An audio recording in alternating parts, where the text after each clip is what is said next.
Assalamualaikum warahmatullahi wabarakatuh. Perkenalkan, saya Mary Margareta Yunianti dengan NIM 1C021176. Di sini saya akan mempresentasikan materi akuntansi syariah tentang akad ijarah. Yang pertama adalah pengertian dari akad ijarah. Ijarah berasal dari kata al-ajru yang berarti al-iwadu, yaitu ganti atau kompensasi. Ijarah dapat didefinisikan sebagai akad pemindahan hak guna atau manfaat atas suatu barang atau jasa dalam waktu tertentu dengan pembayaran upah sewa atau ujroh, tanpa diikuti dengan pemindahan kepemilikan atas barang itu sendiri. Jadi, ijarah dimaksudkan untuk mengambil manfaat atas suatu barang atau jasa, atau mempekerjakan seseorang dengan jalan penggantian atau membayar sewa atau upah sejumlah tertentu. Selanjutnya adalah jenis akad ijarah. Yang pertama, berdasarkan objek yang disewakan, ijarah dapat dibagi menjadi dua. Yang pertama adalah manfaat atas aset yang tidak bergerak seperti rumah atau aset bergerak seperti mobil, motor, pakaian, dan sebagainya. Dan yang kedua adalah manfaat atas jasa berasal dari hasil karya atau dari pekerjaan seseorang. Lalu, jenis yang kedua yaitu berdasarkan PSAK, di mana yang pertama adalah ijarah, yaitu akad pemindahan hak guna manfaat atas suatu aset atau jasa dalam waktu tertentu dengan pembayaran upah sewa atau ujroh, tanpa diikuti dengan pemindahan kepemilikan atas aset itu sendiri. Yang kedua, ijarah muntahiyah bit tamlik atau IMBT yang merupakan ijarah dengan wa'ad atau janji dari pemberi sewa berupa perpindahan kepemilikan objek ijarah pada saat tertentu. Lalu yang ketiga adalah jual dan sewa kembali atau transaksi jual dan ijarah terjadi di mana seseorang menjual asetnya kepada pihak lain dan menyewa kembali aset tersebut. Transaksi jual dan ijarah harus merupakan transaksi yang terpisah dan tidak saling bergantung atau ta'aluk. Selanjutnya adalah dasar syariah, di mana yang pertama adalah mengenai sumber hukum akad ijarah. Yang pertama adalah Al-Quran. Sebagaimana firman Allah Subhanahu wa Ta'ala, yang pertama Quran Surat Az-Zukhruf ayat 32. Apakah mereka yang membagi-bagi rahmat Tuhanmu? Kami telah menentukan antara mereka penghidupan mereka dalam kehidupan dunia, dan kami telah meninggikan sebagian mereka atas kebaikan atas sebagian yang lain beberapa derajat agar sebagian mereka dapat mempergunakan yang lain, dan rahmat Tuhanmu lebih baik daripada apa yang mereka kumpulkan. Lalu, yang kedua adalah Quran Surat Al-Baqarah ayat 233. Dan jika kamu ingin anakmu disusukan oleh orang lain, maka tidak dosa bagimu apabila kamu memberikan pembayaran menurut yang patut. Bertakwalah kamu kepada Allah dan ketahuilah bahwa Allah Maha melihat apa yang kamu kerjakan. Lalu yang ketiga adalah Quran Surat Al-Qasas ayat 26. Salah seorang dari kedua wanita itu berkata, "Wahai ayahku, ambillah ia sebagai orang yang bekerja pada kita. Sesungguhnya orang yang paling baik untuk bekerja pada kita adalah orang yang kuat lagi dapat dipercaya." Selanjutnya, sumber yang kedua adalah sunnah. Yang pertama, hadis riwayat Bukhari dan Muslim. Berbekamlah kamu, kemudian berikanlah olehmu upahnya kepada tukang bekam itu. Yang kedua adalah hadis riwayat Ibnu Majah. Berikanlah upah pekerja sebelum keringatnya kering. Yang ketiga, hadis riwayat Ar-Razak dari Abu Hurairah dan Abu Sa'id Al-Khudri. Barang siapa yang mempekerjakan pekerja, pemberitahukanlah upahnya. Lalu, dahulu kami menyewa tanah dengan jalan membayar dari tanaman yang tumbuh. Lalu Rasulullah melarang kami cara itu dan memerintahkan kami agar membayarnya dengan uang emas atau perak. Hadis riwayat Nasa'i. Selanjutnya, Allah Ta'ala berfirman, ada 3 golongan yang pada hari kiamat kelak aku akan menjadi musuh mereka. Pertama, seorang laki-laki yang mengucapkan sumpah karena aku, kemudian ia curang. Lalu yang kedua, seorang laki-laki yang menjual seorang merdeka lalu dimakan harganya. Dan yang ketiga, seorang laki-laki yang mempekerjakan seorang buruh, lalu sang buruh mengerjakan tugas dengan sempurna namun ia tidak memberinya upah. Hasan Irwaul Ghalil nomor 1489 dan Fathul Bari 417 nomor 2227. Lalu yang terakhir ada hadis riwayat Ahmad dari Ibnu Mas'ud, yaitu Rasulullah melarang 2 bentuk akad sekaligus dalam satu objek. Selanjutnya adalah rukun dan ketentuan akad ijarah, di mana yang pertama adalah pelaku ijarah, yaitu harus cakap hukum dan balik.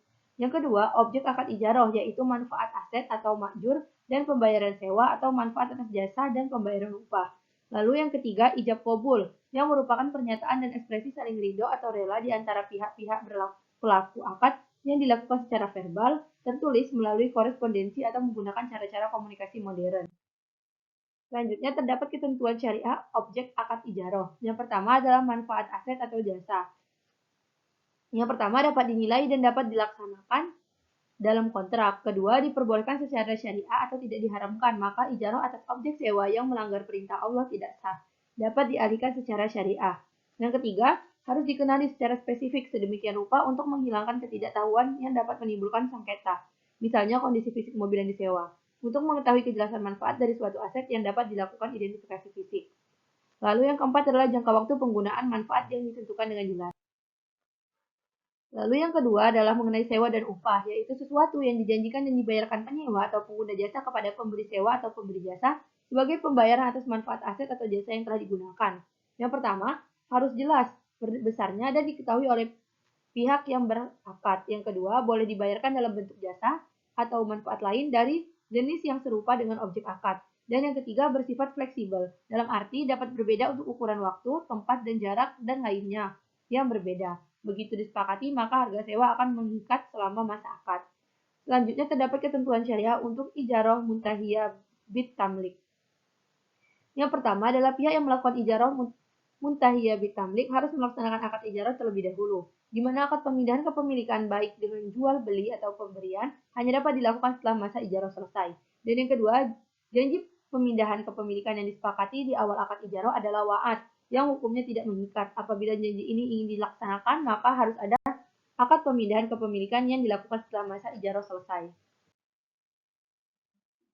Selanjutnya berakhirnya akad ijarah. Yang pertama adalah periode akad sudah selesai sesuai dengan perjanjian. Yang kedua, periode akad belum selesai tetapi pemberi sewa dan penyewa sepakat menghentikan akad. Yang ketiga, terjadinya kerusakan aset. Yang keempat, penyewa tidak dapat membayar sewa. Dan yang terakhir adalah salah satu pihak meninggal dan ahli waris tidak berkeinginan untuk meneruskan akad karena memberatkannya. Kalau ahli waris merasa tidak masalah, maka akad tetap berlangsung. Kecuali akadnya adalah upah menyusui, maka bila sang bayi atau yang menyusui meninggal, akadnya menjadi batal. Selanjutnya, yaitu mengenai perlakuan akuntansi PSAK 107 revisi 2016. Yang pertama adalah akuntansi untuk pemberi sewa atau mu'jir. Jurnal untuk mencatat perolehan aset ijarah, yaitu aset ijarah di debit dan kas atau utang di kredit.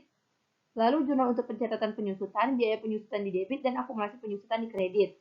Selanjutnya jurnal untuk pencatatan pendapatan sewa, kas atau piutang sewa di debit dan pendapatan sewa di kredit.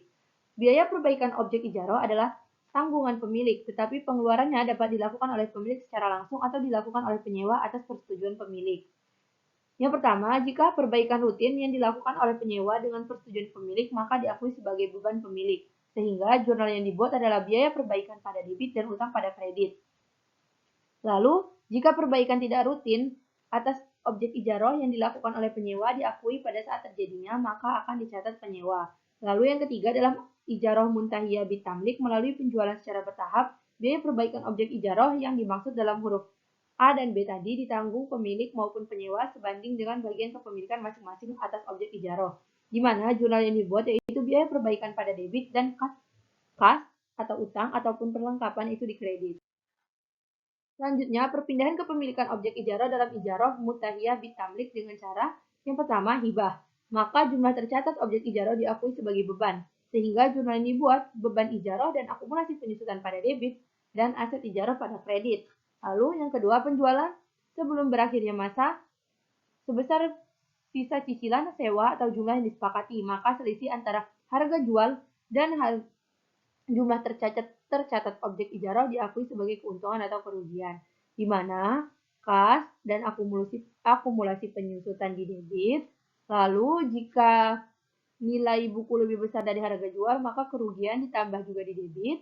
Sedangkan di kredit itu ada aset ijarah dan keuntungan bila nilai buku lebih kecil dari harga jual. Selanjutnya adalah penjualan setelah selesai masa akad, di mana selisih antara harga jual dan jumlah tercatat objek ijarah diakui sebagai keuntungan atau kerugian, sehingga jurnalnya kas dan akumulasi penyusutan di debit, serta kerugian juga di debit jika nilai buku lebih besar dari harga jual, dan aset ijarah pada kredit dan keuntungan di kredit jika nilai buku lebih kecil dari harga jual. Selanjutnya, penjualan objek ijarah secara bertahap. Maka yang pertama, selisih antara harga jual dan jumlah tercatat sebagai objek ijarah yang telah dijual diakui sebagai keuntungan atau kerugian. Sehingga jurnalnya kas pada debit, akumulasi penyusutan pada debit, dan kerugian pada debit. Kerugian ini jika nilai buku lebih besar dari harga jual. Lalu aset ijarah dikredit dan keuntungan dikredit. Keuntungan ini jika nilai buku lebih kecil dari harga jual. Selanjutnya, bagian objek ijarah yang tidak dibeli penyewa diakui sebagai aset tidak lancar atau aset lancar sesuai dengan tujuan penggunaan aset tersebut. Sehingga jurnal yang dibuat aset lancar atau tidak lancar pada debit, akumulasi penyusutan pada debit, dan aset ijarah dikredit. Selanjutnya, penyajian pendapatan ijarah disajikan secara neto setelah dikurangi beban-beban yang terkait, misalnya beban penyusutan, beban pemeliharaan dan perbaikan, dan sebagainya. Lalu pengungkapan, di mana pemilik mengungkapkan dalam laporan keuangan terkait transaksi ijarah dan ijarah mutahiyah bitamlik, tetapi tidak terbatas pada satu, penjelasan umum isi akad yang signifikan yang meliputi tetapi tidak terbatas pada keberadaan wa'ad atau pengalihan kepemilikan dan mekanisme yang digunakan jika ada, lalu pembatasan-pembatasan misalnya ijarah lanjut, dan agunan yang digunakan jika ada. Yang kedua adalah nilai perolehan dan akumulasi penyusutan setiap kelompok aset ijarah. Dan yang ketiga, keberadaan transaksi jual dan ijarah jika ada. Selanjutnya adalah perlakuan untuk akuntansi penyewa atau mustajir, di mana beban sewa diakui selama masa akad pada saat manfaat atas aset telah diterima, sehingga jurnal yang dibuat adalah beban sewa pada debit dan kas atau utang pada kredit. Untuk pengakuan sewa diukur sebesar jumlah yang harus dibayar atas manfaat yang telah diterima. Lalu, biaya pemeliharaan objek ijarah yang disepakati dalam akad menjadi tanggungan penyewa diakui sebagai beban pada saat terjadinya. Jika perbaikan tidak rutin atas objek ijarah yang dilakukan oleh penyewa diakui pada saat terjadinya, maka jurnal yang dibuat adalah beban pemeliharaan ijarah pada debit dan kas, utang, ataupun perlengkapan di kredit. Lalu dalam ijarah mutahiyah bitamlik melalui penjualan objek ijarah secara bertahap, biaya pemeliharaan objek ijarah yang menjadi beban penyewa akan meningkat sejalan dengan peningkatan kepemilikan objek ijarah. Beban sehingga jurnal yang dibuat adalah beban pemeliharaan ijarah pada di debit, lalu di kredit ada kas atau utang ataupun perlengkapan. Selanjutnya, jurnal atas biaya pemeliharaan yang menjadi tanggungan pemberi sewa tapi dibayarkan terlebih dahulu oleh penyewa. Sehingga jurnal yang dibuat adalah piutang di debit, lalu di kredit ada kas, kata utang, ataupun perlengkapan. Selanjutnya adalah perpindahan kepemilikan dalam ijarah mutahiyah bitamlik dengan cara satu yaitu hibah, di mana penyewa mengakui aset dan keuntungan sebesar nilai wajar objek ijarah yang diterima, sehingga jurnal yang dibuat adalah aset non-kas di debit dan keuntungan di kredit. Yang kedua, pembelian sebelum masa akad berakhir, maka penyewa mengakui aset sebesar pembayaran sisa cicilan sewa atau jumlah yang disepakati, sehingga di debit ada aset non-kas dan di kredit ada kas. Selanjutnya, yang ketiga, pembelian setelah masa akad berakhir, maka penyewa mengakui aset sebesar pembayaran yang disepakati. Jurnal yang dibuat aset non-kas di debit dan kas di kredit. Lalu, pembelian objek ijarah secara bertahap, maka penyewa mengakui aset sebesar biaya perolehan objek ijarah yang diterima, sehingga jurnal yang dibuat adalah aset non-kas di debit dan kas ataupun utang di kredit. Lalu ada pengungkapan, di mana penyewa mengungkapkan dalam laporan keuangan terkait transaksi ijarah dan ijarah mutahiyah bitamlik, tetapi tidak terbatas pada satu, penjelasan umum isi akad yang signifikan yang meliputi tetapi tidak terbatas pada total pembayaran, keberadaan wa'ad pemilik untuk pengalihan kepemilikan dan mekanisme yang digunakan jika ada, pembatasan-pembatasan misalnya ijarah lanjutan, agunan yang digunakan jika ada. Dan yang kedua, keberadaan transaksi jual dan ijarah dan keuntungan atau kerugian yang diakui jika ada transaksi jual dan ijarah. Baik, sekian presentasi yang dapat saya sampaikan mengenai akad ijarah. Semoga bermanfaat. Saya akhiri. Wassalamualaikum warahmatullahi wabarakatuh.